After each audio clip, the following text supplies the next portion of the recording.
Nasa kabisera ng Inglaterra, sa puso ng Britanya, London, UK. London, UK. Ito ang Channel Philippines Network, Pinoy Radio UK. Pinoy Radio UK. Sumasahing papawid, 24 oras. 24 oras. Buong linggo. Sa www.pinoyradiouk.com. Ang mga pinakapaborito mga awitin, mga pinakaabangang programa, at mga sariwang balita at impormasyon mula at para sa mga kababayang Pilipino sa UK at sa buong mundo. Pinoy Radio UK. Pinoy Radio UK.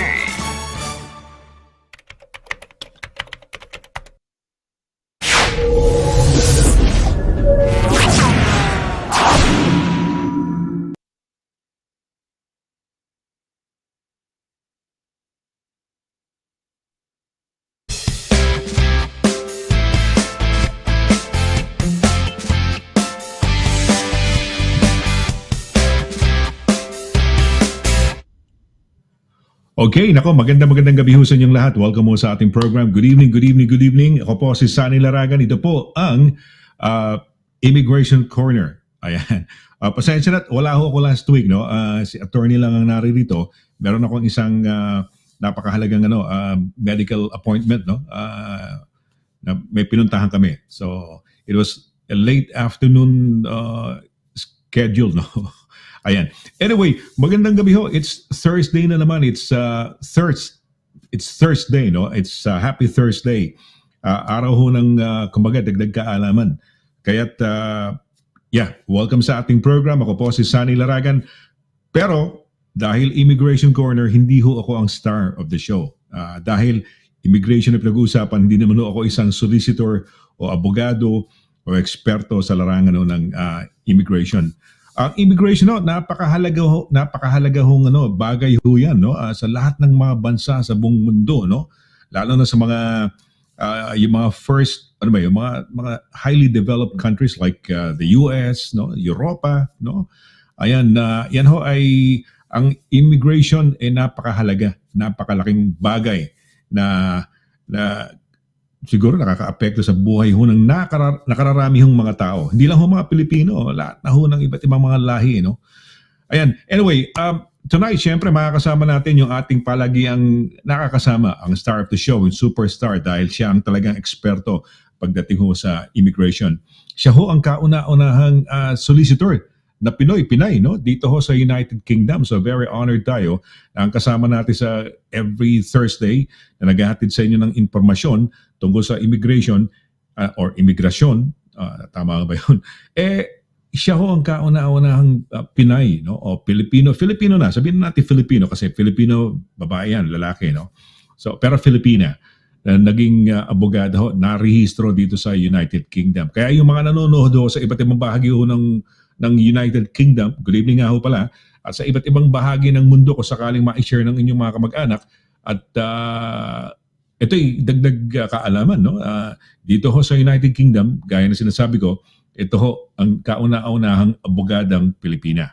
At siya nga ho ngayon, siya ngayon ang managing partner po ng Douglas Simon Solicitors, no?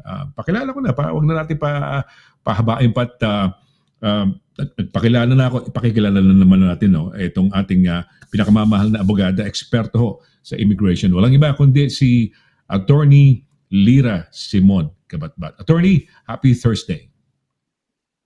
Happy Thursday, Sonny. Sa inyo pong lahat. Happy. And glad to be back. No? I'm glad you're back, Sonny. But I'm glad to be back also on this very cold, no? Thursday evening. Napakalamig, di ba?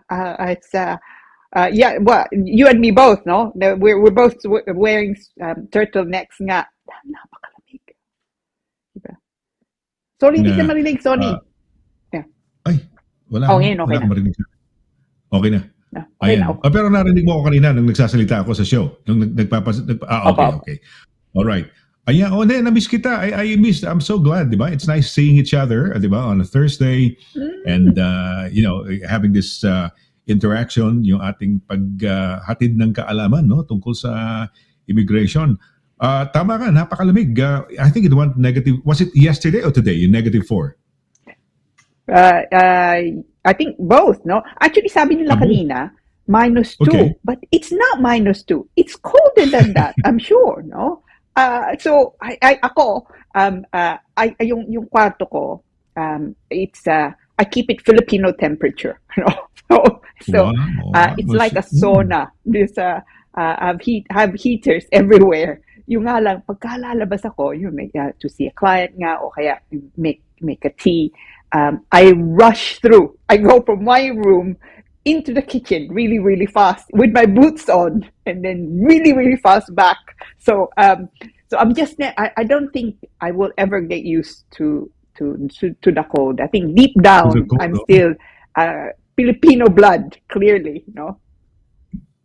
May problema ako, attorney. Ang problema ko, I don't know, yung seat ng toilet seat, pagka siyempre you will have, pag magwiwi lang, urinate lang guys, ako, walang problema.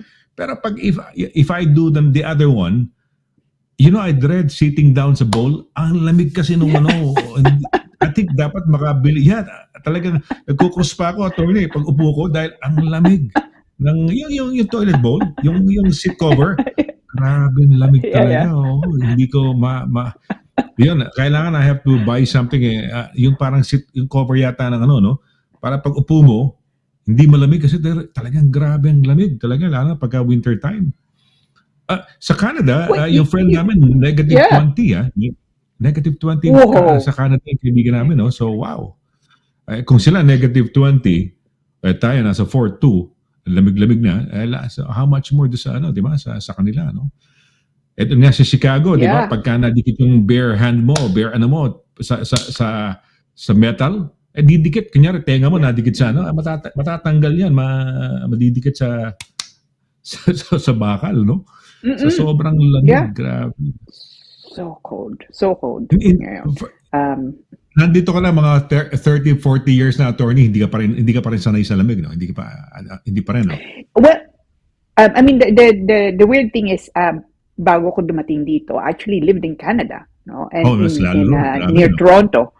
So, doon talaga malamig. And I regularly visit Germany. Again, talaga malamig nga doon. I mean, when you speak about cold, those countries are really cold. But somehow, hindi pa rin ako sanay. It's Canada. They can be killer temperatures. No, and same goes now for Germany. Dito, never as bad, never really. But hanggang ngayon, hindi pa rin ako sanay. Maybe that matanda na tayo, no? It's also maybe you also feel it more, Yung sabi nga nila, you feel the cold in your bones, ganoon. Naku, grabe. Hindi, kaya nga, di ba, yung mga ibang Pinoy o whoever they are, na medyo, they can live by, pagka, mga tipong late autumn, aalis na. Babalik siguro mga late spring na rito, di ba?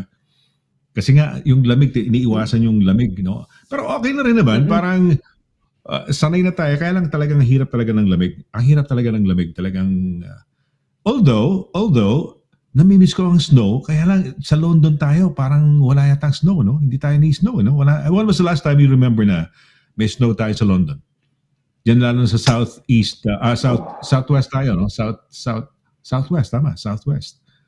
Yes, 5-6 years ago na, no proper snow. Namimiss ko. May snow tayo sa London, kaya lang natutunaw kagad. Saglit lang yung wala na kagad, di ba?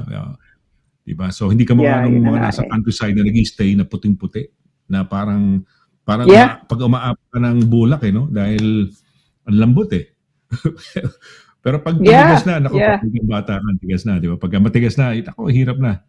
Yun na mahirap. Yun na nga. Pag nagtigas pa, di ba? Yeah, and and Watson loves snow. Yung ask ko, no? The Watson, he loves snow.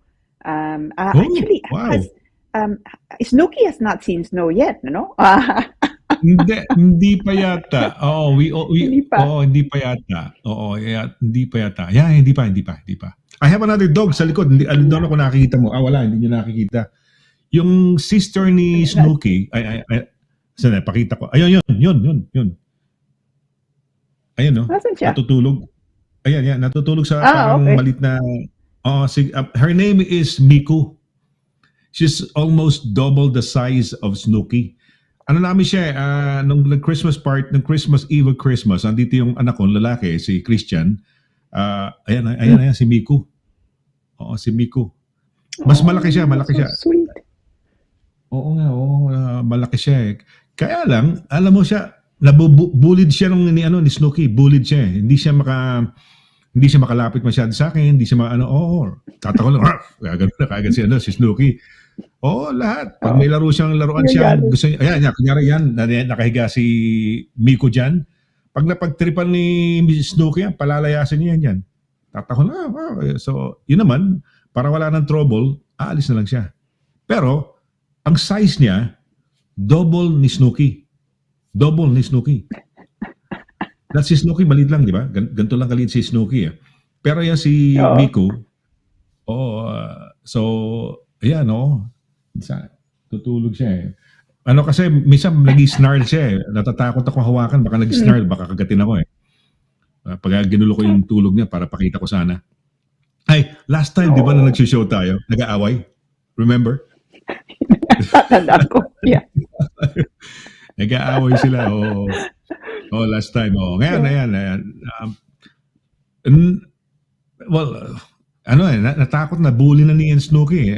Dominant na si Snooki, siya ang parang alpha dog dito sa bahay. Ang lit lang niya. Wow. Ayan, si Snooki, letter niya. May letter siya, ayan, nakapangalan Snooki. But that was kailan ba yan? Kailan ba yan? Mga last mga siguro yan, mga springtime yan, yung picture ni Snooki na yan, no? So, yeah. How's Watson, by the way? How's Watson? Okay ba siya? Okay lang. Yung nga lang, alam mo naman, Sonny, and all of you, no, kung meron kayong aso nga, o meron kayong inaalagaan na aso, come rain or shine, no, kailangan nilang lumabas. So, at the moment, to take him out is a bit difficult, no? So, dahil napakalaki niya, he has to be taken out for a little bit longer. So, I always put it off, no? I should really take him out at about 10 o'clock, mga ganoon. But 10 o'clock comes, it's too cold. 10:30 comes, it's still too cold. 11 o'clock comes, it's definitely colder. So I don't really know why I delay taking him out because it's not going to get warmer. But so the last few days has been ang lamig. Pagka lumalabas kami, napakalamig. So you get yourself all bundled up, no? I said, and people with dogs nga, you see other people nga, they where some of them have kind of balaclava on, no, gloves galore, no, scarves. But anyway, it's they are the best inconvenience, no, mga aso. Or pets generally, they're the best inconvenience. Someone was telling me, and I think tama nga, no. They give you unconditional love, di ba? Oh yes, they do. Pero itong dalawa na kasi sila eh. Nung si Snooki lang, hindi ko naman siya kailangan ilabas na eh. Ang ginagawa ko, baby, she was baby pa dyan. Ano yan? Si Snooki, wow. Nakatuwa naman. She's so cute. Yeah. Nag-menstruation na yan. Nag-second menstruation. Menstruation ba tawag doon? Yung, nagdudugo yung mga... Yeah. Menstruation every 6 months. No, first time nakita ko, ba't puro pula tong bed kasi yung bed na no? Kasi natutulog sa amin every night yan, talagang Kaya nga masyado siyang alpha. Pag lumalapit tong doon sa amin sa bed, tinatahol niya. So lumalabas na lang to, naghahanap na lang na matutulugan. Kawawa naman, parang squatter. Si Snooki, nasa higaan pa namin kasama, no? Pero ang advantage ko sa iyo, attorney, ang ginagawa ko sa kanila, naghahabol lang kami. Na-exercise na yun eh. Kunyari, ang stylist nyo, nagpapahabol yan, pero hindi ko hinuhuli dahil para lang, kunyari yung mga, di ba, yung tago-tagoan ba, like with my apo, when I play with my apo, kunyari hindi ko makita, pero alam ko kung saan nagtatago. May pretend ka lang ba? Siyempre, bata eh, alihin mo lang. Si Snooki, at saka ito, kaya naghahabol lang kami, hinahabol ko sila. Yun ang exercise namin sa buong bahay. Kaya yun ang advantage ng maliliit. They just run. They can run. No? Hindi ka mukha ng malaki yata. Talagang kailangan ilakad mo eh. You really have to. malamig. Yeah, no Kasi choice. naman ang gagawin ng lakad, di ba? Napaka.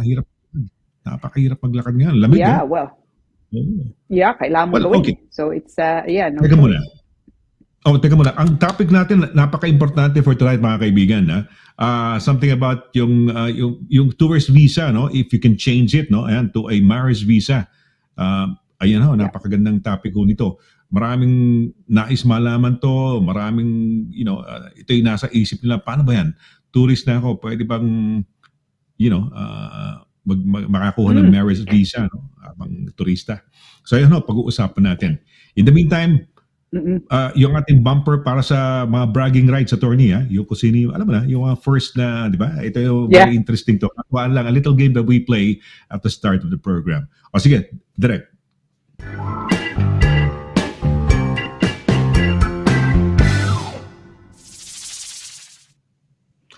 Ayan, okay.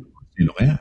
Marami tayong mga first time na, hindi naman first time, kundi yung mga nagiging contenders, new contenders, di ba? Lumalabas. Tama. I'm going to go for Analu. Analu Antipuesto. Analu. Antipuesto. Okay. Yeah, sige, Analu. Natin. Yeah. Analu. Sige.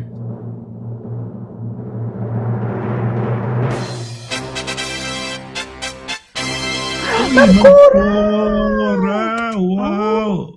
Okay, si Magkora ngayon, talagang lumalaban, no? Na nagiging top favorite na ngayon, no? Wow. Congratulations, Ma'am Cora, for the bragging rights, of being the first. Yeah, top, Number one siya, Magandang gabi. Sabi po niya, magandang gabi, Sir Sonny, Attorney Lira, Direct Paula, at sa lahat na sumusubaybay sa dagdag kaalaman on immigration issues. Love to Watson and Snooki. Love to you, Ma'am Cora. I hope you're inside, and you're warm, Yes.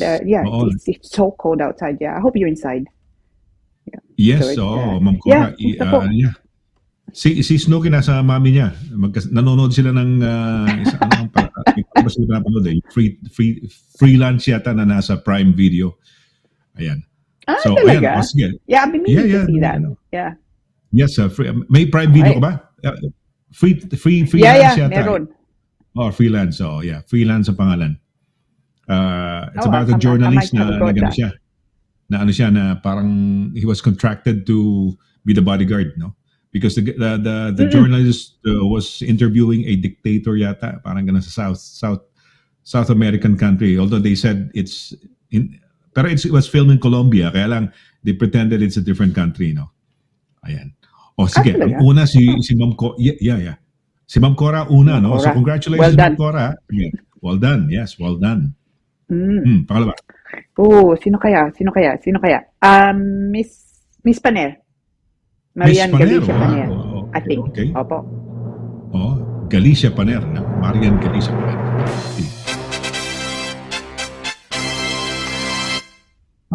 Yung dalawang magkumare. Yeah. May expression, may tawagan sila kabagis ba? Ako naman tawagan niya. Ano ba tawagan niya, Ma'am Cora? May tawagan kayo eh. Pareho silang ladies. Mga ladies. Yeah. So to them, I would refer to them as the beautiful twins, no? Oh yes. Ma'am Cora, tsaka Miss Rafael. Yes. Yeah. So napakaganda. So in HP niya. Ageless. Absolutely. Hindi looking young. We should ask. I want to look like them next year. Di ba? Anong birthday ni Lady Emily na inattendingan natin? Was she 70 then or 75? Hindi naman, no? Hindi naman 75.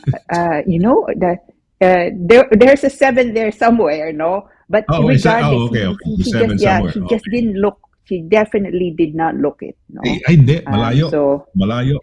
Definitely po. Very impressed ako, no? Looking young. A lot younger than her age, no? For sure. Yeah. So sabi po niya, good evening, Sonny and Attorney Lira, and to Direct po, Pao, and everyone. Happy Thursday again, and keep warm. Ikaw nga din, no, Mr. Fel. I'm assuming nandito ka sa UK ngayon, no? Dahil alam ko, ikaw at si Ma'am Cora, you're always traveling. Hindi, si Ma'am Cora. Pati si Emmeline din. Si Lady Emmeline, minsan nasa, was it Dubai for many months and then sa Pilipinas. Yeah. Silang dalawa magkumare, ka-twins eh. Parang jet setting, So mga jet setters. Yeah, I'm jealous. Wow, Watching from Wimbledon, cold Wimbledon Ayan. at the moment, Miss Rafael. She's in cold London, Wimbledon, it's nice place. Hopefully you're winter inside. time. Ito yata mas matindi, mga January and February yata ang the worst winters yata, di ba? Compared to a December winter, no? Mas grabe January and February. Okay, yes. Well, so yung dalawang top 2 placers in twins, no? Yung magkumare. Yeah, the lovely twins. So, sino kayang pangatlo? I'm going to go back to Analu Antipuesto. Sige. Puro babae, hinuhulaan mo, Puro babae na lumalabas, no? Sige, let's go. Sticking with the ladies. Yes, sticking with the ladies. Gigi! Si Gigi! Wow! Hi, Gigi Elamparo. Yeah, yun na nga. Good evening, sabi po niya, no? Attorney Lira and Kuya Sonny. Also Direct Pao, of course, no? Happy Thursday, all viewers, also Watson and Snooki. Have a lovely evening, everyone. God bless, Gigi. I hope you're well and warm. God bless. Yes. Kumusta na kaya si Oliver? Kasi usually nasa mga top notchers natin, si Oliver, si Marian Galicia Paner, sino pa ba? Yan ang mga top notchers natin, no? But lately yata, mukhang, mauhusay. Alam na nila, pati sila Ma'am Cora, lumalaban na, no? For the top spot, no? Well, congratulations, Ma'am Cora, and si Lady Emolina. Sino pa ba? Si Gigi Elamparo. Oy, ito na pala si pang-apat. You missed. 3 places. I missed. Love na love ni Attorney Analu, ha? Biruin mo, ilang beses, 2 times kang ikaw ang hinulaan, no? So, Analu, mabuhay ka, no? Mabuhay. Yes. Hi, Analu. Amazing Thursday, sabi po niya. Amazing Thursday evening po, Kuya Sonny, Attorney Lira, Direct Pao, and to all viewers, keep safe po tayong lahat niya. Ikaw nga din, Analu. Hopefully you are inside in the warm, no? Napakalamig nga ngayon. I know I'm moaning a lot about the weather nga ngayon, but it's just so cold nga at the moment. Tingnan mo si Egay the guy. Edgardo Cagastian, Enriquez, yes. Yeah, so sabi po niya, tama ka, freezing. He's so right, freezing. Freezing Thursday. Tama nga naman, to Mr. Sonny, Attorney Lira, Derek Pao, and to the viewers, looking forward to lots of learning again today, listening to Attorney Lira's lovely voice. I love this man, no? Thanks, Egay the guy. Hi, Egay. And hopefully nasa loob ka. Tama yan, kasi freezing point yata is 0, no? So negative 4. Nung kahapon yata, ngayon negative 2, no? So lamig, grabe. Wow. So cold. Edgar! Edgar, mabuhay! Edgar Duway. Long time no, at least, Happy New Year, Edgar. Happy New Year, Edgar. Now, tingnan mo yung picture. So, it's too small. Edgar, he's a lovely na. He is one of the most talented men I know. Very talented. Very talented na. Yeah. Nag-snow yata sa North, di ba? Nasa Derby, mas may chance na mag-snow sila. Hindi ko alam. Nag-snow ba kayo, Edgar, dyan sa Derby? No, kasi dito sa London kasi mabilis matunaw ang yellow eh. Hindi ka mukha nung araw, no? Naka-snow. I love his shirt. Superman. Naka-t-shirt ka lang. Ang tindi naman ni Edgar, no? Superman siya. Snow lang. Tapos may naka-t-shirt lang siya. Tindi yan, Ayan. Cold. Sabi po niya. Magandang gabi, sabi po niya. Hindi pa po. So, magandang gabi, sabi niya, no? Po sa inyong lahat. Na-miss ko kayo. Happy Dagdag Kaalaman Day sa inyo. Kamusta ka, Edgar? Happy New Year, no? Hopefully you're well. Happy New Year, Edgar. Mabuhay, ha? Yeah. Nasa episode 2 na ba ako? 3. Yata, season 2. Yeah. Ako nga din. I'm watching it, Reacher. It's have you watched fun, Have you seen the season 1? Yung season 1, okay. Yeah. Yeah. I've seen season 1. I'm watching season 2. No, tama ka, Edgar. It's good. It's great fun. Yeah, so Oh, it's okay. great Si recommendation. Richard. No, we're watching. Yeah. Oh, so pasabay pala tayo pinapanood natin pati si attorney eh. Kabagis. Ang Yun na nga, tawagan yeah. namin. Yan. Oh, Kabagis. Yan. Oh, Kabagis. Kabagis. Yeah, Yan ang tawagan nila Kabagis, attorney tama kasi ka. meron silang parang endearing call sa isa't isa eh, no? Wow, Mm-mm. kita mo naman Oh, ha. tingnan, Wow. Finland. Talaga Just naman. back Sino nasa from Finland Finland? galing. Yeah, Oo and nga. Oh, sino surrounded nasa with snow Finland? and very cold.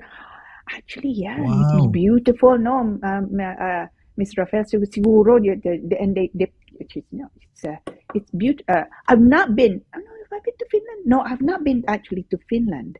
Marami akong mga kaibigan who've been to Finland. Sabi nila it's beautiful, and when it's snowing, it's really it's like paradise, no, puting-puti. So I know it's hopefully you enjoyed your time. I'm I glad stayed I'm in sure you. Norway.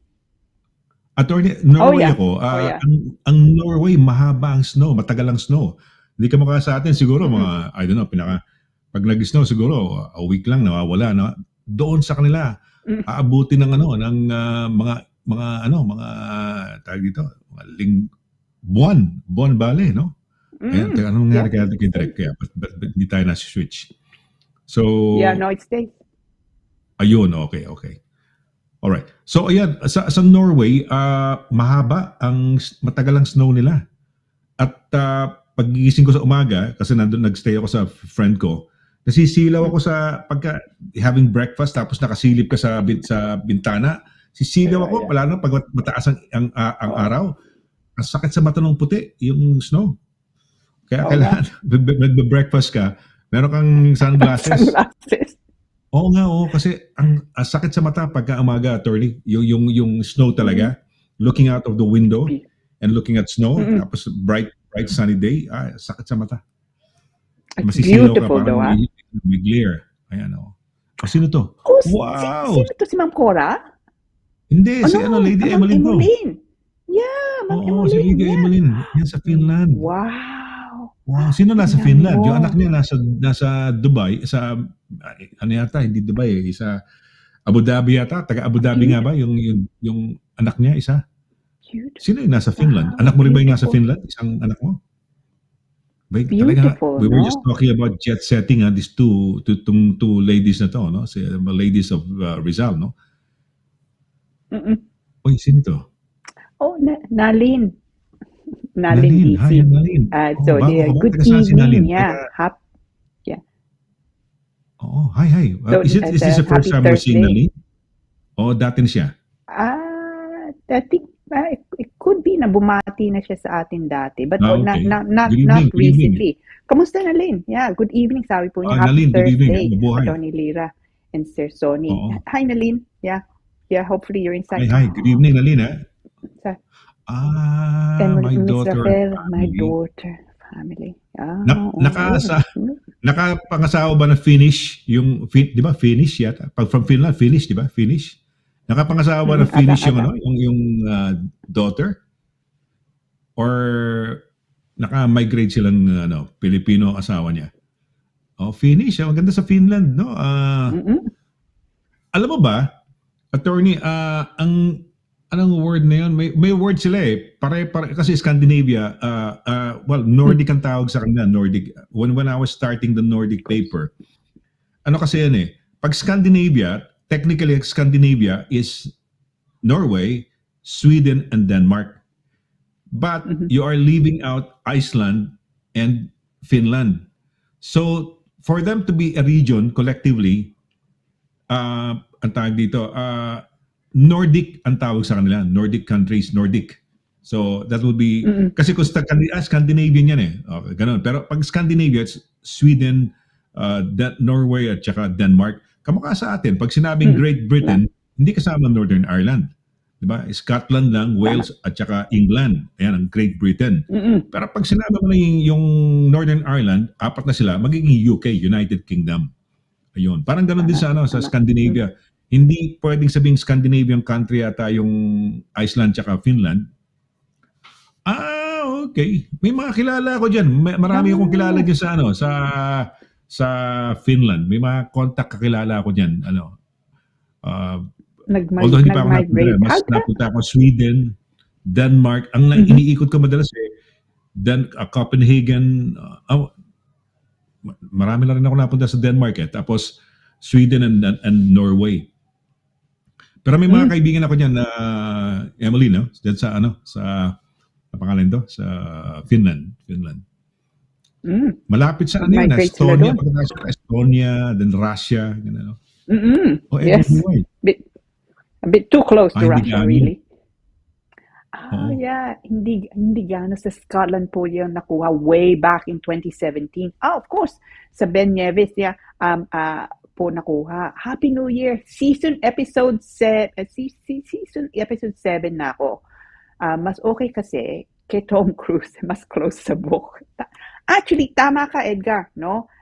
Reacher, of course, was based on a book, and Tom Cruise was in the films, no? But I like this Reacher, I like this series. Then it's good fun, no? It's good fun. And I like series nga like that where you hindi ganong mabigat, you know. It's nice to have a bit of escapism, no? Nothing too dramatic. Maganda. Nag-enjoy ako. Pero I think yata mas close yata si Richard na ngayon doon sa libro ba? Parang the guy in si Tom Cruise kasi 5'6" lang yata, 5'7" eh. Ito this guy 6'5" eh. No? Kumakanta pa yan. Yung artista na yan. Mahusay kumanta yan. I saw him on YouTube. And he was singing, he has a good voice. Nakakakanta siya. Mahusay yan. Ganda pa ng katawan, malaki. No. So. Ayan, si Edgardo, attorney. Ayan. The guy working from home today. Oh, you are lucky, no? Q4 deadline, busy. Oh my gosh, Pero looking forward to lots of learning again today. Oh no, thanks for tuning in, Egay, no? Egay the guy. It's you're lucky. You're working from home today. Napakalamig. It's probably so cold. Pero tama si Egay dahil it's learning. We learn a lot of new. Sino si Egay ba yan? Si Egay ba? Egay?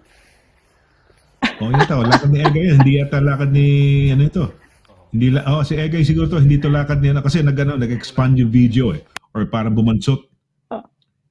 Yung na out of ano pa pangalan ito word na yun? Na out of yung siya. Parang he's slightly out of focus, but it doesn't matter. It looks great fun, no? Yung word na nakalimutan ko na. Aspect ratio, ratio na siya. Hindi na parang pag blow up mo o something ganun. Siguro si Egay yun. Si Egay ba? Si Egay, no? Si Egay. Okay. Egay. Nice to see him walking, Hindi naman ganyan maglakad si Edgar Duway si Edgar naman, matagal ko ilang beses ko nang nakikita at nakakasama. Edgar, mabuhay kayo. Si Edgar Duway, Edgardo Cagastian Enriquez, mabuhay, no? Ayan. Okay, dito. Direct, meron pa tayo, additional dyan na, asan na ba ito? Hindi ko... Okay. Nawala yung aking monitor. Wala ko tuloy yung monitor ko. Sandali lang, Ayun. Ito na pala. Direct. So si Edgar, sabi niya, yes, mas close siya sa description ni Richard sa book, And he used to play Aquaman in Smallville TV series. I didn't know that. I used to watch Smallville, a long time ago na, I didn't know that. I'm going to go back and have a look, Edgar. So it's napakalaki ng tao, He's gigantic. The actor playing Richard. 6'5" yata, taas. Tapos hindi siya yung talagang maskulado. Meron kasing mga matatangkad na parang nagkukuba, 'di ba? Dahil nga sa sa tangkad Siya hindi talagang diretsong talagang build niya maganda, So ayan. We're gonna have a short break. Thank you very much sa mga messages. We'll just read the messages yung mga iba pang mga natira later, In the meantime, we're gonna have a short break. At babalikan natin, itong topic natin is yung tourist visa. Can you change it to a marriage visa, Can you change the tourist visa to a marriage visa? Yan, pag-uusapan ho natin yan. Napakahalaga. So we'll have a short break at pagbalik ho natin, pagbalik namin, tatalakayin ni Attorney itong topic natin for tonight. Saglit po lamang.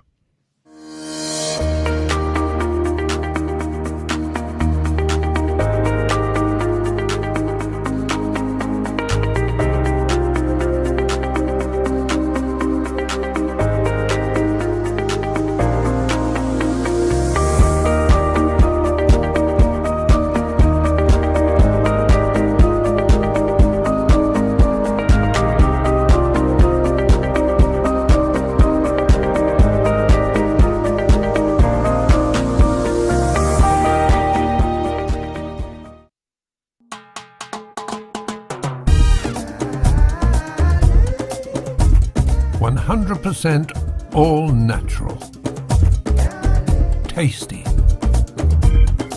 healthy, versatile, 4 unique flavors. Taste a real sauce. Galettos. Mula sa kabisera ng Inglaterra, sa puso ng Britanya, London, UK. London, UK. Ito ang Channel Philippines Network. Pinoy Radio UK. Pinoy Radio UK. Sumasahing papawid 24 oras. 24 oras. Buong linggo. Sa www.pinoyradiouk.com. Ang mga pinakapaborito mga awitin, mga pinakaabangang programa, at mga sariwang balita at impormasyon mula at para sa mga kababayang Pilipino sa UK at sa buong mundo. Pinoy Radio UK. Pinoy Radio UK.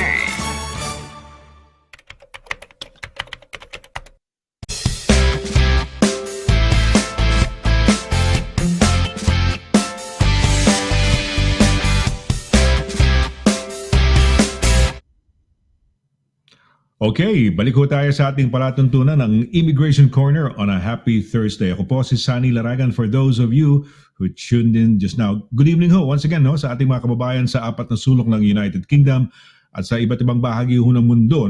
Tuloy kayo kabayan, saan mang bahagi kayo ng mundo naroon. Okay, good evening once again, Attorney. Nandito na tayo sa ating second part. At ito na ang... Ito na yung talagang education, ito na yung pinaka-educational part ng ating program. Ayan.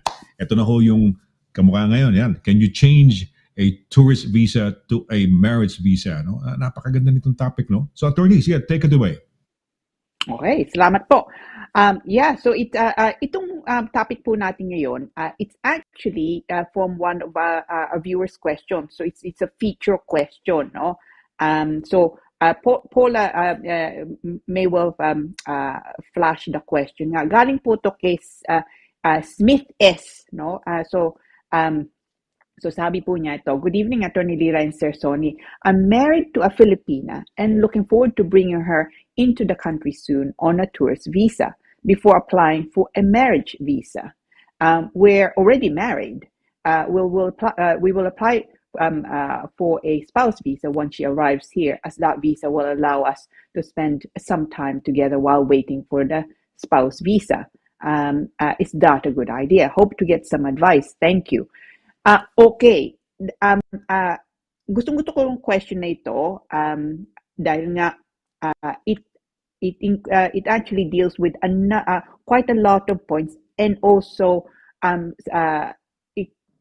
hoping to correct certain if you like, misconceptions kung itong plano. So hopefully naintindihan mong Tagalog, no? I mean if you want me to also deal with it in English, hindi natin problema. So so yung question married to a Filipina, papasok nga siya dito with a tourist visa, so visit visa nga, before applying for a marriage visa. Spouse visa, I think he probably means, no? We're already married, kasal na nga sila. We'll apply for spouse visa. Pagka nandito na siya, and then that will allow them to spend some time together while waiting for the spouse visa. Is this a good idea? Hope to get some advice. Now, it's a great question. As I say, it deals with quite a lot of issues, and it's actually a scenario that it's very, very common, no? So, may problema itong sitwasyon mo, no? Dahil una ito, kung papasok ka nga dito, papasok siya dito. So, una nga, kasal kayo, no? Kung papasok siya dito as a visitor, not a spouse visa, hindi mo pwedeng palitan na basta-basta yung visa niya as a visitor, kahit nga kasal na kayo, to that of a spouse. So kung balak nyo, pasok siya dito with a visit visa, pagka nandito na siya, papalitan niyo yung visa niya to that of a spouse. In the meantime, pwede siya mag-intay nga dito. Hindi po yun pwede. Kung visit visa ang pagpasok niya dito, ibig sabihin, hindi niya pwedeng palitan yon to something that allows her to study, allows her, say, to work in the UK, and not even on the basis of a spouse. Visit visa means exactly that. Visit visa nga lang. So, ibig sabihin, unless there are exceptional circumstances, and they do mean exceptional, so hindi nga ba na it's inconvenient, o kaya no, you don't really want to be separated, and nandito naman na siya. So, anything like that is not exceptional. So, ibig sabihin po, papasok siya dito sa visitor, kailangan yung bumalik sa atin, lalabas siya, and then make a new application for entry clearance visa, pabalik nga dito, as a spouse. But at the moment, so kung ang plano nyo, pasok siya dito as a visitor nga, tapos dito na siya mag-iintay ng spouse visa niya, hindi po yung mangyayari, hindi po yung pwede. Dahil sasabihin nila sa iyo, well, no, visit visa yon, hindi mo pwedeng palitan from that of visit visa to that of a spouse, regardless of the fact na kasal na nga kayo. So, so usually what they would expect you to do is, pasok nga siya dito as a visit visa, lalabas pa siya. So, she needs to make an application nga for a spouse visa. Now, kung ang pagpasok nga niya, I mean, this is not really applicable to you, no? Dahil nga kasal na nga kayo. Pero kung balak nga, and I have clients like this, ang balak dito kayo magpapakasal, no? Then there are two ways of coming in.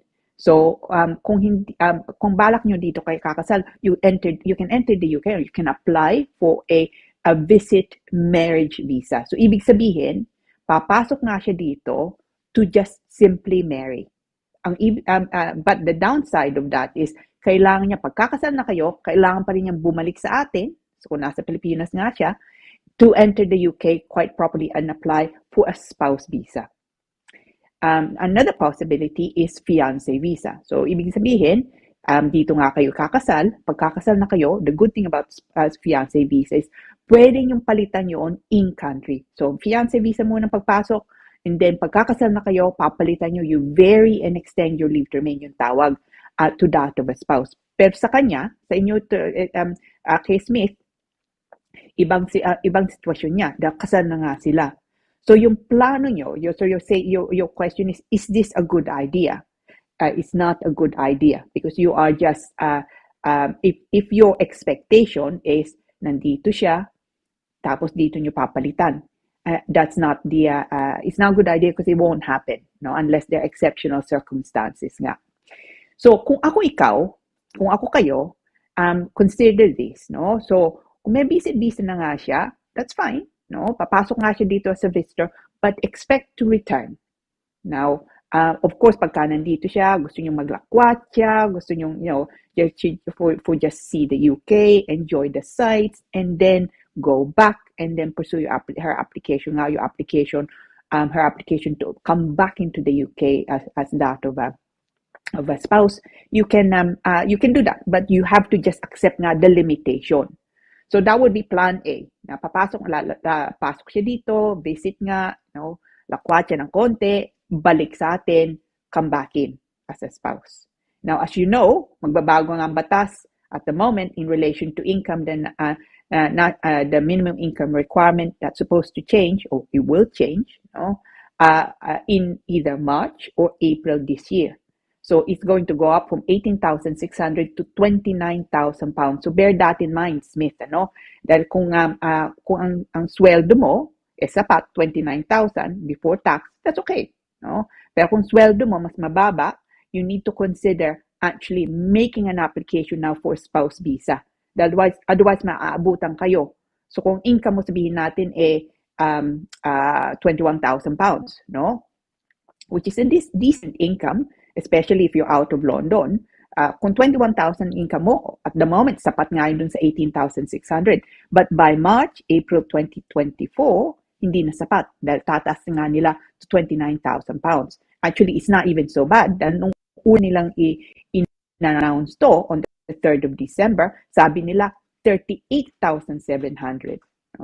Pero at least ngayon, sabi nila, okay, we don't expect everyone to for it to go up to satisfy 38,700, but we do expect people from about March or April, probably the latest, to have an income of 29,000. So again, beware. Ha? So kung income mo hindi umaabot ng 29,000, payo ko, kahit nga may visa na siya sa visitor, enter the United Kingdom dahil otherwise baka maabutan. So, pero kung sapat nga ang pera nyo, then okay, no? Kung gusto nyo dito muna siya, enjoy nga the sites, and go back and make an application for entry visa as a spouse. You can say nga yung pagbago ng batas, okay? Now, kung ang balak nyo pasok siya dito as a spouse, bear in mind also, may mga additional over course the visit visa. So kailangan she satisfies the English language test, which is the levels A1. No, that's the level that they expect. Na pagpasok nga niya dito, as I say, is no 1,600 at the moment. Okay, and also dahil papasok nga to, you would also need to apply the tuberculosis test na wala nga siyang TB because she's entering the UK for longer than 6 months. Of course, kung visit visa ang pagpasok niya, you don't need the TB certificate, but otherwise kailangan. So bear in mind that, okay, kahit may visa na nga siya, it could be that you don't want to use that. It could be that you want actually a spouse visa na nga rather than a visit visa, because if she comes into the country as a visitor, natagalan na siya dito, sabihin natin papasok siya ngayon, nandito siya for 3, 4, 5, 6 months, ibig sabihin maaabutan yung pagbago ng batas. So you're looking at, as I say, March, no, latest April, for the income to go up to 29,000. So it's quite a bit low. There's quite a more actually to this question. So ingat kayo, and bear in mind the income. Pero kung sapat nga yun, you won't be able to simply change nga, mapalitan yung visa from that to visit visa to a spouse. Ibawal there's no, usually 90%, not necessarily 99%, but 90% of the situations nga, hindi mo pwedeng palitan yung visit visa to that of a spouse. Those are the limitations, of course, of a visit visa. So good luck to you, no, Smith, Mr. and Mrs. Smith, I suppose, no. Keep us informed, and certainly bear in mind my my warnings nga, especially kung yung income mo baka hindi sapat. So when you say, is that a good idea? It may not be, no. So think about the limitations of a visit visa, and also the coming changes, no. And there have been so many changes. Talaga, it's 2023 or end of 2023 has been extremely challenging, no, for immigration. It's starting really for students, work-based visa, and certainly partner spouses. Keep in touch, you know. So I suppose you'll be Mr. and Mrs. Smith. But yeah, keep in touch, and if you want me to be more if you need more specific information, later on bibigay ko yung email ko, and feel free to email me. But thank you for the question. That's why we feature this it's a feature question, so we're dealing with it in quite a lot more detail, because it's one of those scenarios that I see an awful lot of, because the assumption is, nandito naman na yung tao, why not simply change it to something else na meron naman siya kayong visa, and it makes realistic sense, but from an immigration standpoint, hindi po yung basta-basta. So be careful, Smith. Be careful, and bear in mind my advice, especially with the forthcoming changes. But good luck, and yeah, keep us informed, please. It's quite interesting. Yeah, good luck, no? Did I hear you say, attorney, 90% more, ganun na, visa cannot be changed, no? To any other visa, marriage, spouse, or whatever, no? Or some other visas. 90% nga ba? Because I think you mentioned about, except for exceptional cases or reasons. Ano ang mga exceptional reasons? Meron ba exceptional reasons na po pwedeng a visa can be changed to, ano bang, what would be something exceptional? So it seems like children are always a good thing. So kung may mga sabihin natin na someone fell pregnant in the UK, giving birth in the UK, for example, o kaya may bata nga kasama, nandito nga ang bata, sanay na nga dito, or illness, no? And they don't mean just they don't mean just a little bit of illness. I mean, they don't even accept medium type illness. What they want to see is serious illness to be considered exceptional. It could also be things like you're looking after someone, or may nagkasakit, o yung asawa nagkasakit nga. So it can be wide ranging what could be considered exceptional. But one thing is they really want to see exceptional circumstances. So inconvenience not good enough. That it's costly, that of course uuwi ka, babalik ka pa nga dito, again, that's not going to be enough. So they want to see exceptionality, and so 90%, as I say, of occasions nga, it's probably unlikely that you will satisfy exceptional circumstances. But I mean, saying that, the converse is also true, no? For I would say 10% of the cases, it is actually exceptional. But seek advice, no, bago ka before you take the step of changing it. When you said seek advice, no, kami ba, ako, si Edgar Duay, si Edgardo Cagastian, at sino pa man, no, can we advise future, siguro strategy? Kasi sabi mo, there are two ways of coming in. One is the marriage visa, but the downside is you still need to go back home to the Philippines. Yung mga ganyan go back home to the Philippines, medyo nasa 50-50 ba yan? 60-40? Hindi masyadong may chance na pumalpak, no? Hindi maging successful ang pagbalik, no? Yung second sabi mo, fiancé visa. So, kung mag-advise kami, huwag kayo magpakasal, di na kayo magpakasal sa UK. Huwag na kayo magpakasal muna, or let's say magpakasal, fiancé muna, kasi yung visit marriage, nagpakasal, pero hindi pwede maiwan at turn into a spouse visa. Uuwi pa rin, di ba? So, can we advise, should we, ordinary people, si Direk Pao, ako, si Edgar Duay, si Ma'am Cora, can we just say, I think it would be best for you, gawin niyo munang fiancé visa. Mas maganda, mas walang masyadong hassle, hindi mas matagal. Isa lang ang application, pagpunta mo ron, di ba?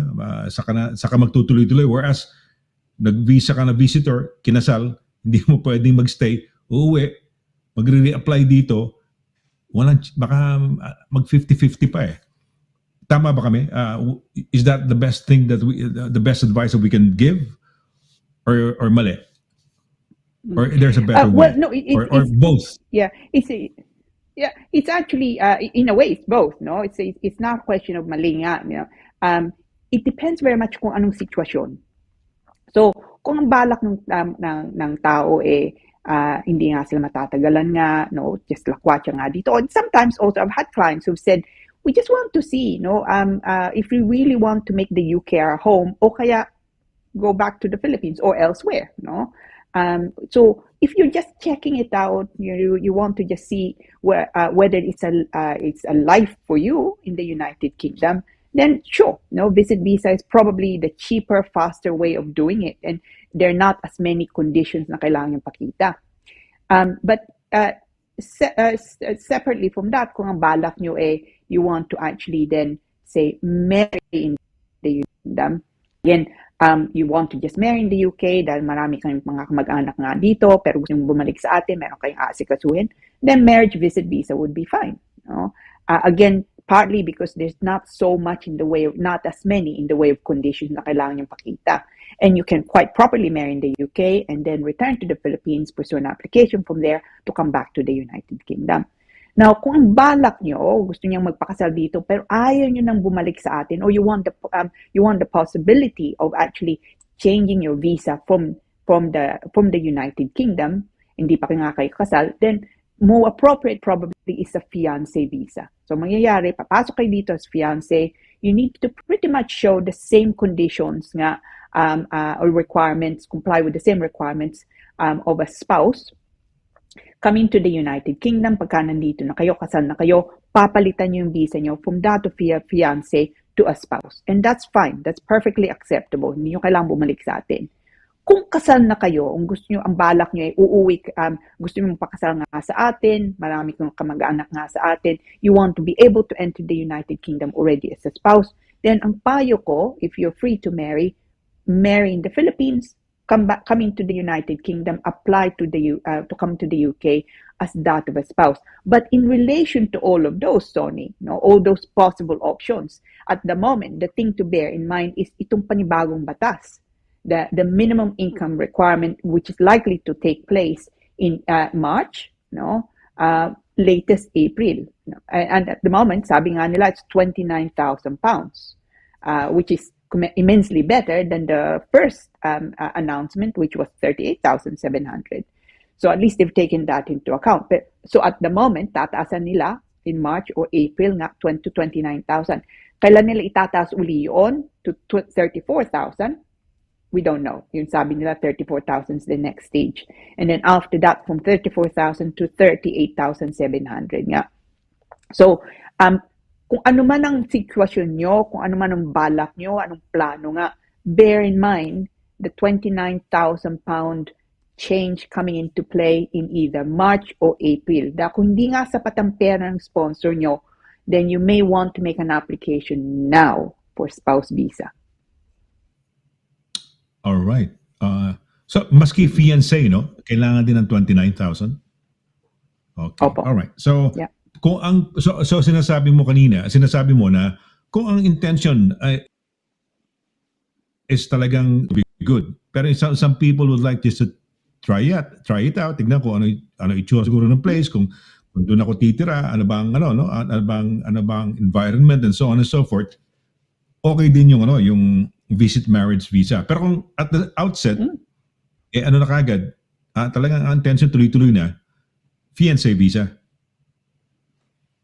Fiancé is probably better. Okay. All right. Sige. Meron tayong question yata sa dyan sa chatboard ba, no? Ayan, okay. Sino to? Mamot Pamor. Okay, all right. Sige. Mamot Pamor. Nice. Sonny, nice name. Good evening po, Attorney Lira and Sir Sonny. Ask ko lang po sana about sa visa ng anak ko. She's my dependent. Dumating po siya dito sa UK, November 2022. She's 17 years old now, okay? Her BRP is indefinite leave to enter. Ang tanong ko po, kailan po siya pwedeng mag-apply ng citizenship? Okay. So, Mamut, it's dahil 17 na siya, so pagka 18 na siya, kailangan niyang pakita that she can apply for naturalization, yun ang tawag nga, in her own right, yung sabi nga nila. So, ibig sabihin, usually that means kailangan niya pakita 5 taon siya dito, and the last 12, so in the last 5 years, she's not been absent from the United Kingdom more than 450 days, and in the last 12 months of that 5 years, not been absent from the United Kingdom for more than 90 days, okay? So 3 months out of the last 12 months. So, let's work on, let's have a look at the dates, no? November 2022, dumating siya dito. 17 years old na siya. So if you add nga 5 years to that, then you're looking at naturalization application to become a British citizen nga in November 2027. because by then next year over 18 na siya, no? So November 2027 would be the date subject to any absences. So be careful nga kung uuwi siya, matatagalan siya sa atin, count the dates, ha? So between November 2022 until November 2027, she must not be absent for more than 450 days. And in November 2026 hanggang November 2027, she must not be absent for longer than 90 days in that 12 months. But otherwise, she should be fine. Yeah. So November 2027, good luck. And hopefully the home office fee doesn't go up again. It keeps going up. Ayan, but 3 taon na lang mula ngayon, no? So, yeah. Okay. Ayan. All right. So, thank you for the question. At least maswerte, dumating na yung anak niya, no? Ngayon, 17, kung 2022, 16, 15 nung dumating?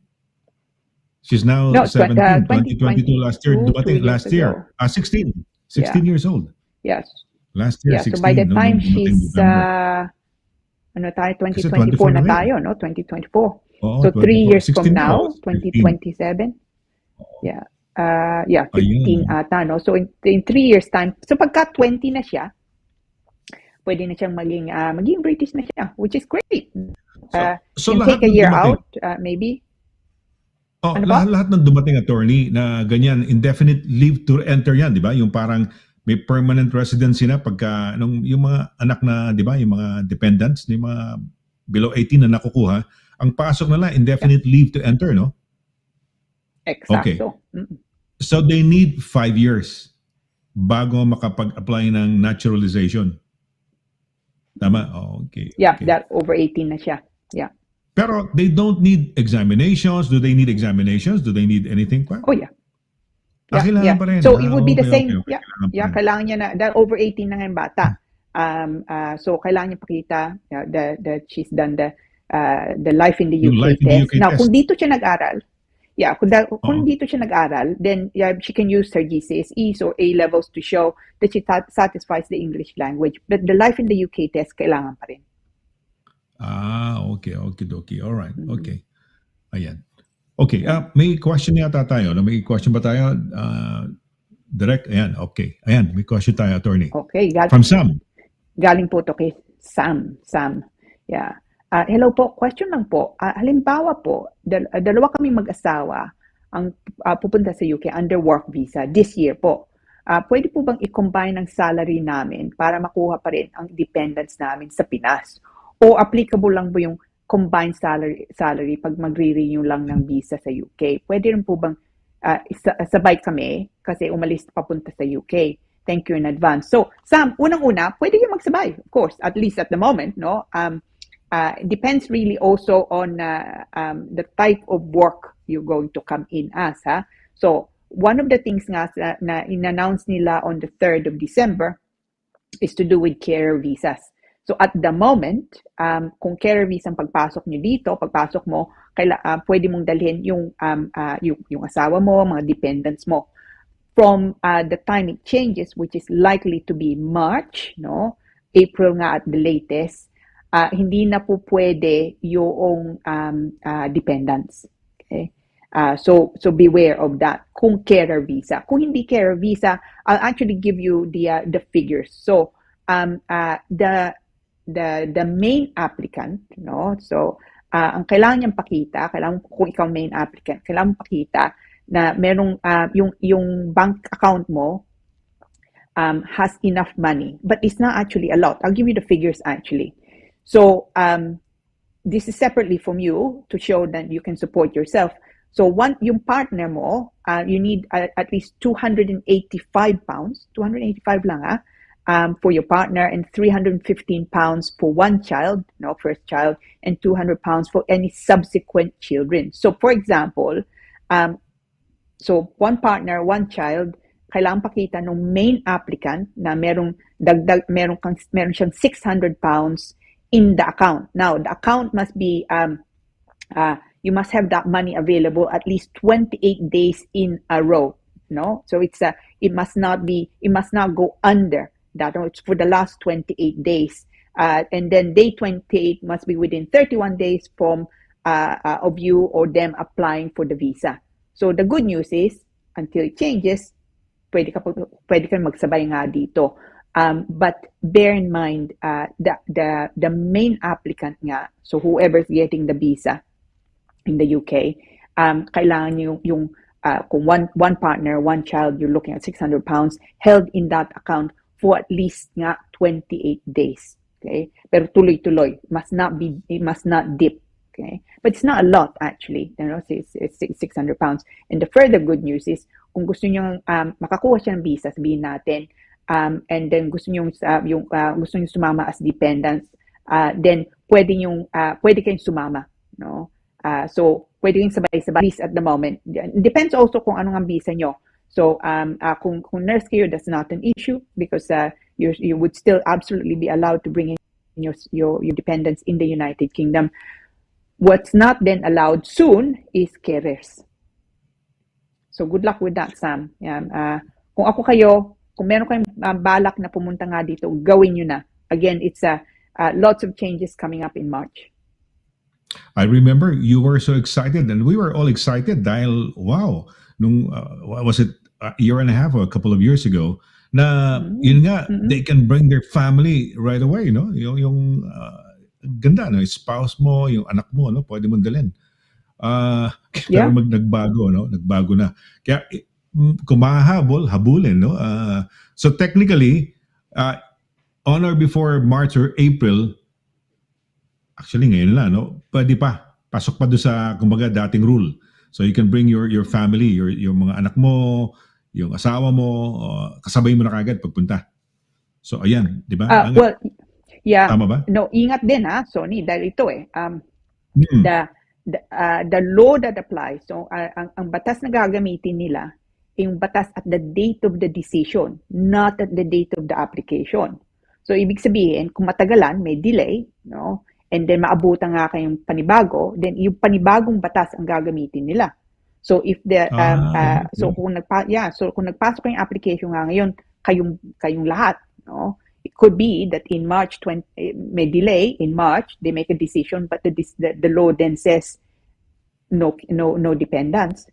Then the dependents applications will be refused regardless of the fact na nagpasok nga silang application bago nagbago ang batas. Teka muna, ang sinasabi mo, kunyari, let's say, meron nasa process na, andyan na. Siguro, baka first week of February or end of January darating. Ibig mo sabihin, yung dating batas o yung bago ngayon, yun ang mag-a-apply? So we're not talking March or April? Kunyari, itong mga November, December, yung mga nagre-recruit, yung mga nursing homes, meron ng in process na. Siguro darating mga end of January or within the whole month of February. Yung ba? Okay ba? Because sabi mo nga, di ba, March, sinasabi natin, pero sabi mo yung batas na kung kailan yung desisyon, di ba? So technically ba, makakapasok pa ba sila? Yung mga nandiyan na, yung parating na? Yeah, kung parating na sila, so ibig sabihin may decision na yung application nila, okay pa rin yun, dahil may decision na nga. Pero kung kapapasok pa nga lang yung application ngayon, wala pang desisyon, magdidesisyon pa nga lang sabihin natin, matapos nga lang in March or April, by then, nagbago ng batas. The law they will apply is not the law as at the date of the application. Okay? The law will apply is the date of the decision. Yun. So, pero kung nagpasok na nga sila ngayon, may visa na sila, yun hindi yung problema. Dahil yung batas nga ngayon, hindi pa nagbabago. Okay, all right. Okay. May tanong pa yata tayo sa meron tayong tanong sa ating mga kay Edgar. Yeah, may tanong si Edgar. Edgar. Yeah. Tanong po. So, my friend kami, nadala niya lately ang anak niyang 17 years old dito sa UK.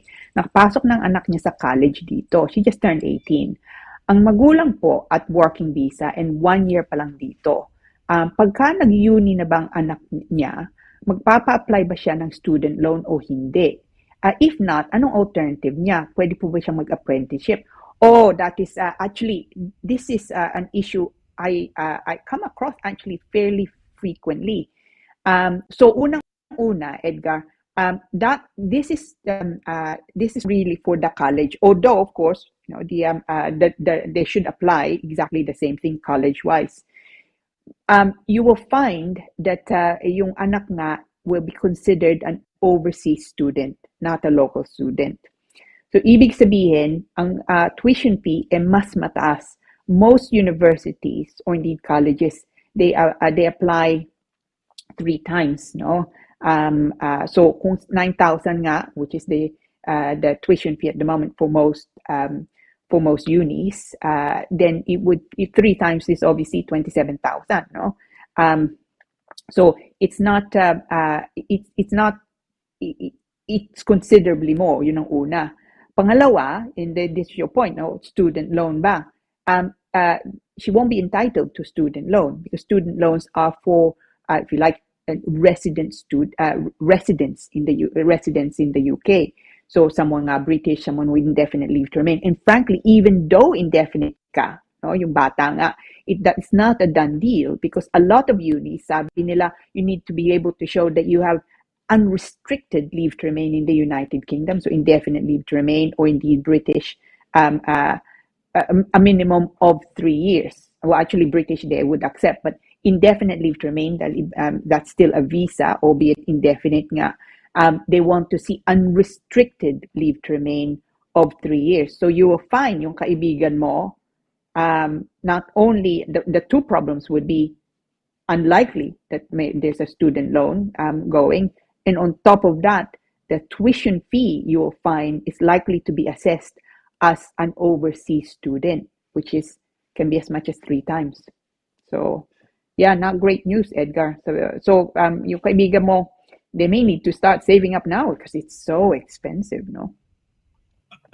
Teka muna, sabi mo, attorney, 3 years, ganon? At least, kung maghintay na 3 years, Yeah. kunyari, kararating lang, hindi magka-qualify kaagad na yung nga sa mga universities at lahat, no, dahil ang tag dito parang overseas ang magiging touring, you know. Do they have to stay apply after 3 years? Would that more or less be a strategy away? Yeah, meron akong kliyente, for example, it was actually a question posed to me recently, the last week nga lang. So yung bata indefinite na. And she's been in the UK now.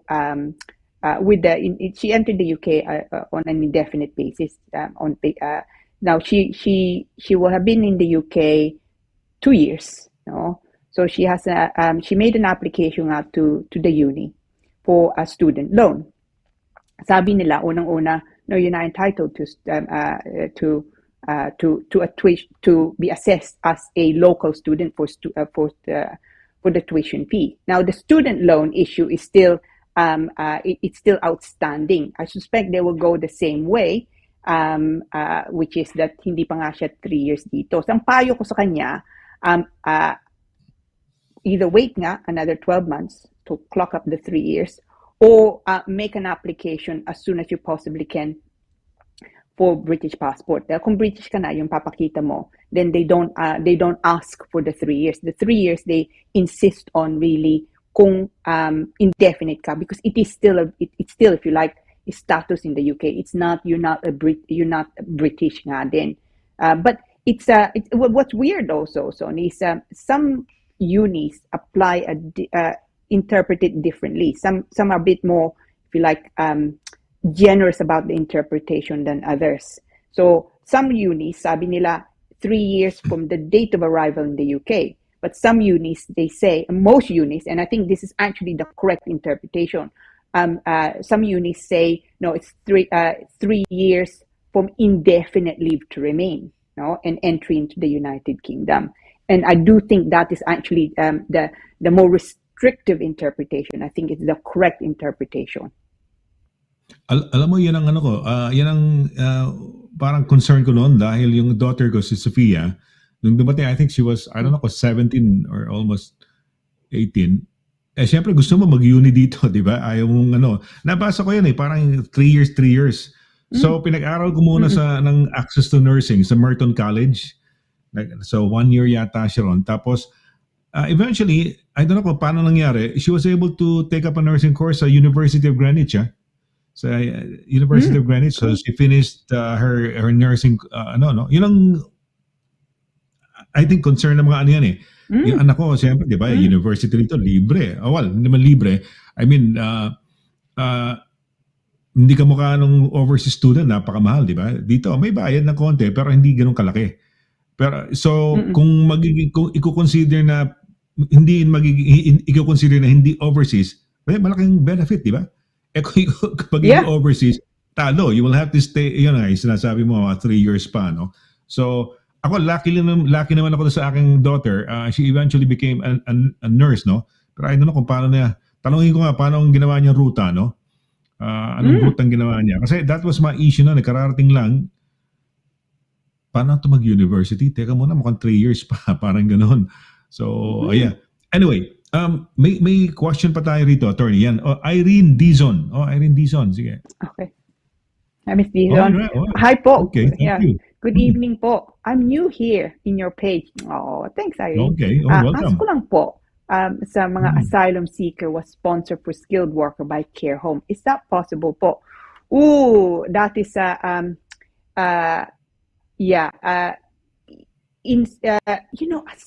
asylum is certainly not an easy route, you know. You will find actually that you may have their difficulties unless there is a route where you have, say, if you're entering if you're looking to work under the shortage occupation, you know, list. So actually there's a possibility there, Irene, whereas an asylum seeker is looking to work as a carer, at least at the moment, you know, because it is still part of the shortage occupation list. So but you have to just be careful there, no? Sabihin mo sa kaibigan mo, be careful, because not all asylum seekers can simply apply. It also depends really on when you entered, for example, what stage you are at. So it's much more complex than, you know, asylum seeker ka, tapos you want to simply swap over. You will find that seek advice, Irene.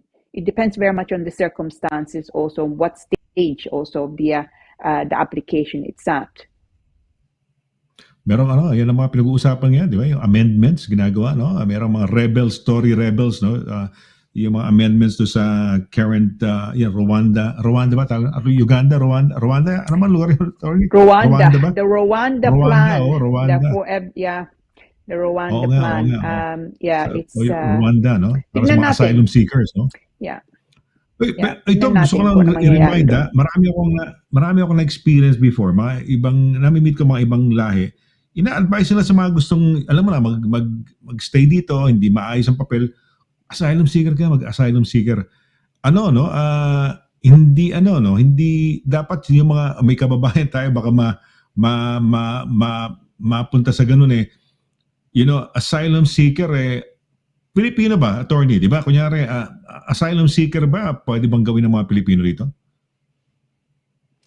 No, there's some countries that yung nga may pag-asa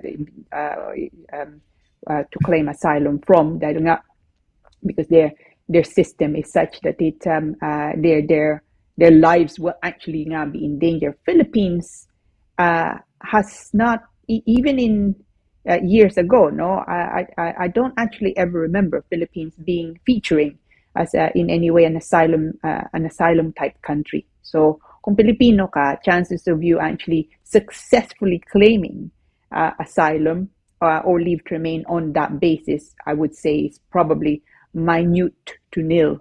Because it's and with a lot also, I suspect na if they make a claim, the first thing they would probably wish to do pagkatapos ng visa na is actually to visit, no? So which already means it's not the right claim. And although asylum is something that's touted a lot, also, no, it's in the news now a lot, it's actually quite difficult to establish a successful asylum application. So if it's not, if your circumstances do not warrant asylum, don't do it. may ano nag-interpret, minsan nag-interpret ako yung parang pagka may free time ako, sige okay lang. Meron akong na-interpretan na ang kwento Pinay ang kwento is sa probinsya nila parang natatakot siya ganon dahil pinagbabantaan siya kanyang buhay ganon yung so yun ang claim niya for ano malabo hindi hindi masyadong malalim, hindi masyadong so nag-claim ng asylum. Sayang na advice ng I don't know kasi nag-advise no. Pero ito tatanong sa iyo din attorney, ang mga nagti-TNT o overstaying ba, what would be their recourse? Yun nga, minsan may magbubulong mag-asylum seeker ka, ganyan, no? O kaya o mag-asawa ka, for an overstaying, what is the hope? Wala na yung dating long stay, di ba? 11 years ba ang visa? How many, yung nag-stay ka ng, yung kunyari, undocumented ka ba? O tapos you stay there for 11 years. Long stay ba yan? Tawag doon na pwede ng araw. Ano ngayon ang pwede? Wala na talaga. Pag let's say nag-overstaying ka, marriage ba is marriage to a non-UK, hindi na rin, no? Wala naman din tayo EEA, wala nang yung EU na, wala na tayo sa EU, no? Kung nag-overstay, anong hope? Wala nang hope talaga. Muwi na lang sila ganun. Oh no, I wouldn't say na walang hope nga, no. So nandito kayo, TNT nga kayo, na overstay na nga kayo dito. Depends really kung situation nyo. So yeah, absolutely it's a possibility to look at relationship, no? Relationship either nga as a spouse, partner kaya o mga anak, as a possibility. There's the long residence route, which 20 years. It used to be 14 years nga. Ngayon it's 20 years now. It's a possibility. It depends also kung anong sitwasyon nyo. It could be that you have you satisfy exceptional circumstances, no? So all those things are possibilities. But yung nga, kung wala na nga kayong visa dito, ang payo ko, before doing anything, no, seek proper advice. No? Dahil yung abogado nyo, if they are I would hope that they're reasonable nga and that they're clear nga with their advice. Kung wala kang pag-asa, sasabihin nila. Kung meron kang pag-asa, itong kailangang mangyari, sasabihin din nga nila. No? Or at least they should. So, seek advice kung ganun sitwasyon nyo bago kayo magpasok ng application. Yun ang gusto kong i-stress nga, no? Yung advice kasi maraming yung mga nagbubuyo-buyo lang nagdudunong-dunungan, no? Kamukha ko ngayon yung 14 to 20 years na, di ba? Dati the long stay tawag doon visa, tawag doon attorney is 14 years, ngayon 20 years na. Brand, dumating ka rito ng mga 35 years ago, 30 20 o 50 plus ka na, no? Bala okay pa rin kung no. Yeah. Basta hindi ka lang mahuhuli ng pulis. Kailangan. Pag nahuli ba ng pulis, inaalam ba kung ikaw ba illegal ka o overstay? Hindi na. Inaalam ba ng mga pulis yan? Kung overstayer ka? O minsan yung reason. No. Kaya nadideport. Yeah, so, I mean, interesado nga sila. Kung mahuli ka o hinahanap ka nga nila o may mangyari nga and you come to their attention, they will likely take action, no? So it's not... it must be a terrible situation to be in, no? Na nakakatakot. So it's but again, before doing anything, kung ang balak nyo iuwi nga kayo o kaya magpapasok yung application, payo ko, you should seek advice before doing anything like that any substantial steps. Especially, Christmas has just come and gone. Holidays are always a difficult thing, no? Mga tao, they kind of brings about you thinking about family, o yung missing out, mga tao nasa atin, yung sitwasyon mo, it's another year. So it's I can only imagine it must be a difficult time. So yun, ingat. Ang Home Office attorney, sometimes they conduct raids, di ba? Nagra-raid sila ng mga places, ang mga establishments pag nahulihan ka na or any business pag nahulihan ka ng overstayer or hindi maayos ang paper or undocumented or whatever, magkano may penalty, di ba?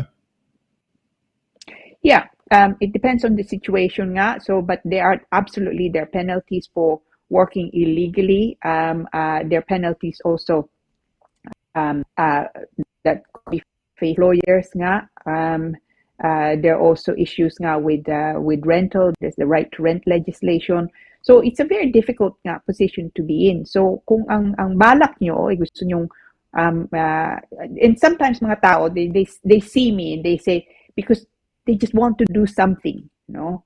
But before you do something, payo ko, seek advice because it could be that that's not yung pinag-iisipan mo. It may not be the appropriate route, for example, or maybe there are routes that are more advantageous sa'yo. So yun. So it's just not. It must be a terrible situation to be in, Sonny. I mean, it's I can't even imagine it, no? Okay. Direct, okay na ba tayo? Ito, may isang question tayo, attorney. And Elsa Villanueva. Okay, Elsa Villanueva. I love that name, Villanueva. Kwento lang to. Nagkukwento siya. Ayan, okay, good. Nagpaparang yeah, good evening po, sabi niya. Yeah. Talking about snow po, I had a very good experience when I was in Moscow. Ooh, Russia. Wow. Every morning po, Finland, pag is Moscow na tayo ako, ngayon, no? Yeah. Ay para akong nasa Narnia land. Oh, snow, paligid, at naranasan ko ang -27. Oh my gosh, that's a killer temperature. -27. That was amazing. And life must go on kahit napakalamig. Yeah, watching at Pinoy Radio UK. No, tama ka, no, Elsa. It's thank you, Elsa. yeah. Look, if you bundled up nice and warm, then snow is beautiful, no? Yung nga lang kung meron ka kung hindi nga sapat ng mga damit mo, then it's a problem because it's too cold. Yeah, well, we have to live with the cold talaga, no? Andito na tayo. Ako, ilang years na ba ako rito? 1999, attorney. So, ilang years na yon? 25 years? Uy, magto-25 years na pala ako rito. O half a silver, ko na pala, anniversary ko na pala this year, no? Tama ba yun? Silver of my stay in the UK. Yeah. Oh. Ano yan? How to book? Ayun, wow. I mean, this is how to book an appointment with your attorney. We need assistance regarding that matter po. Anong, okay. Oh, sige. Yeah, well, I'll give you my email later on, Irene. Tapos email us. So ito po, no? Yeah, yun. So you can also call nga and book, book an appointment or email me and and give me your number, no? Pagka nag-email ka sa akin, and then I'll book you in. Yeah. Yeah, bilis na direct, no? It's a good thing to do. Get advice. Well, ay hitik na hitik tayo sa kwento. Tama nga tama si Edgar Cagastian. It's a freezing Thursday, no? Because we learned a lot of things today, no? Lalo na yan, yung mga, napag-usapan natin yung mga marriage, tourist visa. Can you change it, no? So hindi ko pa pwede. So may mga routes of coming in. Sinabi nga, visit marriage visa could be one, but you have to go back, which is the downside. Fiancé visa, tapos napag-usapan pa natin yung kung ano-ano pa mga yung pag DNT pala, meron wag kayong mawala ng pag-asa, baka sakali pa, di ba? Merong mga reasons, no? So pag-aaralan. So ayan, that's hope. That's a great hope, no? At ayun kung gusto niyo mag-TNT rito, 20 years pwede, di ba? Tago ka lang na magtago. Tama ba, attorney? 20, yeah. So 20 years, no? Pero teka muna, pag-usapan nga natin, nagtago na 20 years. Ano gagawin? Basta hindi lang pagkadating ng 20 years saka lang mag-apply, magpakita, ganyan? Yeah, no, it's not quite as easy as that. No. It's quite a bit more to it than that. No, there's also the issue of character and also proving it nga. Pero kung yun, because actually I have a few 20-year applications ongoing at the moment. Ang payo ko nga lang, kung yun if that's what you potentially have nga, istabi nyo lahat ng mga papeles nyo. Do not throw anything away. Dahil kailangan yung pakita na talagang 20 years kayo dito. Hindi lang dumating kayo 20 years, but tuloy-tuloy kayo dito ng 20 years. So things like prescriptions, no, doctor's letters nga, even letters sa inyo, yung sobre nga, no, postmarked. So anything and everything to show, especially kung meron kayong bank statements. Most people don't, but kung meron kayong bank account. keep it to the side. So if you worked in the beginning, tapos hindi nga kayo, then you became an overstayer, keep all of those. Huwag kayong magtatapon. No? Huwag yung susunugin. Absolutely. I've had clients also who did that, no? Dahil, no, they didn't want to carry things from one place to another place. Sabi nila, okay, we didn't have a shredder, so sinunog namin. So evidence is king. Hindi kaya may kaibigan si Edgar Duway na 20 years na naka-ano dyan. Biglang nung nagbigay ng application sa home office, si Edgar pa nag-drive isang truck. Lahat ng letters, lahat ng nandun, no? You know, for 20 years doon na nakatambak lahat doon nakalagay, you know. Sa dami ng mga dokumento. Pagka ganyan, attorney, you have so many documents to prove na may pakikita. Kailangan kakatalog mo pa yun. Ito, year 19 ganyan, no? Year ganyan. Yan. Yeah. I-staple mo pag masamahin mo lahat yan. No? Okay, isang bag. Organization is key. Organization, no? Well, I guess we've learned a lot tonight. It's a freezing thirst day of knowledge today, no? So, I hope yung ating mga kababayan nag-enjoy sa ating programa. Enjoy at the same time we're benefited by the knowledge na that you imparted, attorney. Hindi lang yung kaninang topic na pinag-usapan, maski na ho, pwede niyo itanong, no? So you're free to ask us questions.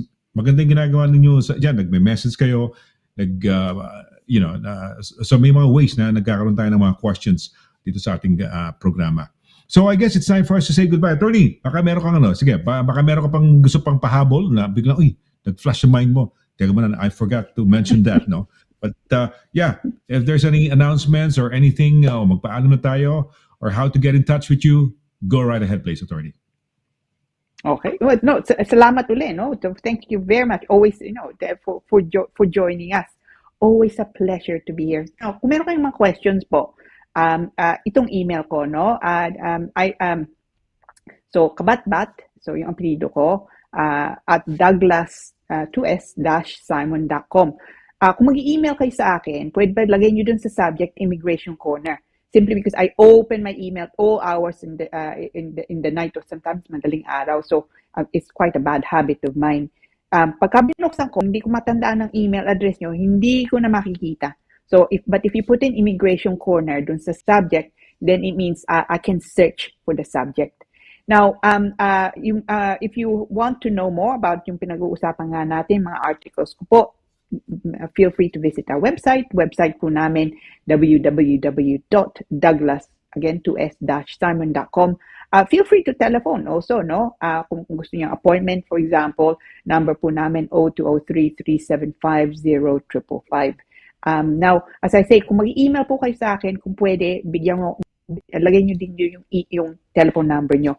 Because sometimes, kung if it's just a question of saying something fairly quick nga to you, pointing you in the right direction, or giving you an appointment nga, it may be easier if we just call you directly. So hopefully you enjoyed that, and make sure you tune in. As I say, the end of December 2023, a month ago, lots and lots of changes in immigration, and that is continuing throughout.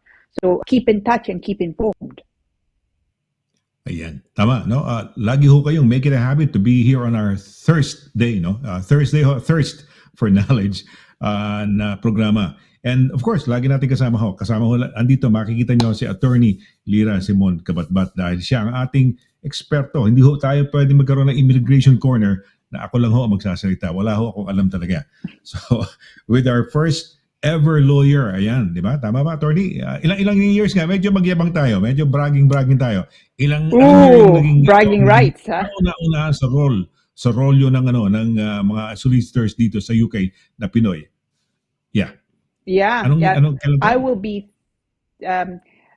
practicing, so ang tawag post-qualification experience. So, practicing as a solicitor, I am 32 years this year. 32. Wow. Over 3 decades na ako. Congratulations, attorney. 32. Yeah. So, magte-32 na. I think it's next. I think it could even be February. I've been doing it so long, I've forgotten maybe even. But so 32 years post-qualification experience na. Now, my in law itself, then of course, no, hindi nga lang, you don't immediately qualify, kailangan mo mag-aral, kailangan mo training. So you're looking at 4 years studies in total plus 2 years training. So you add to 36. 32 another 6 years. Okay, so we are looking 6 at years. 38.